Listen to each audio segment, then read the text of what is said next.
Assalamualaikum warahmatullahi wabarakatuh.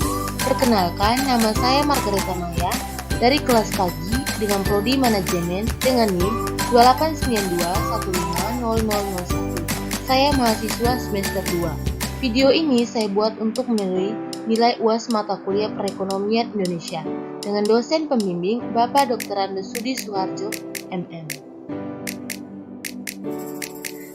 Yang pertama, jelaskan klasifikasi tenaga kerja di Indonesia menurut Undang-Undang Tenaga Kerja Indonesia Nomor 13 Tahun 2003. Jawab, tenaga kerja merupakan penduduk yang berada dalam usia kerja.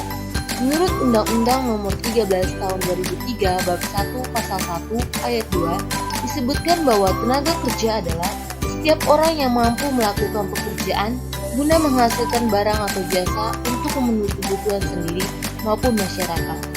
Secara garis besar, penduduk suatu negara dibedakan menjadi dua kelompok, yaitu tenaga kerja dan bukan tenaga kerja.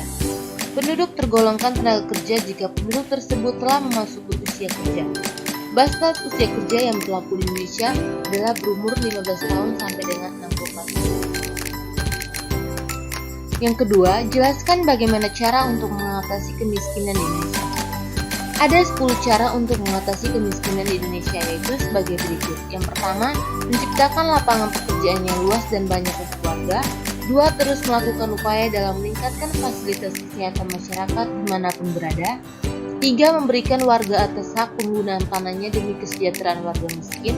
4. Mengupayakan mengurangi angka kematian ibu yang melahirkan. 5. Penghapusan larangan impor. 6. Upaya dalam merancang perlindungan sosial yang lebih tepat pada sasaran. 7. Adanya upaya memberikan bantuan atau subsidi kepada warga kurang mampu terhadap kebutuhan pokok.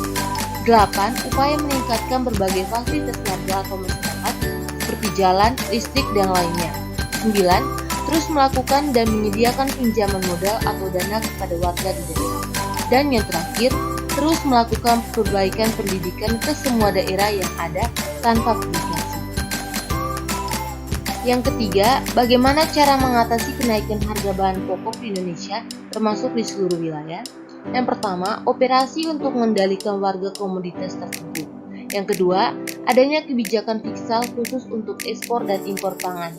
Yang ketiga, memastikan pasokan pangan di dalam negeri bisa memenuhi permintaan nasional. Yang keempat, cadangan atau stok yang ada di tangan pemerintah tidak boleh hanya cukup, tapi harus kuat. Yang kelima, produktivitas dalam negeri harus ditingkatkan dengan menyiapkan bibit yang cocok untuk perubahan iklim. Yang keenam, ketahanan pangan lokal dan keluarga perlu terus didorong. Yang ketujuh, pemerintah harus mencegah penyeludupan pangan. Yang kedelapan, prediksi pangan di minatnya harus akurat. Dan yang terakhir, perlu ada kebijakan dan regulasi baru untuk mengamankan lahan-lahan pertanian. Sekian video dari saya, terima kasih.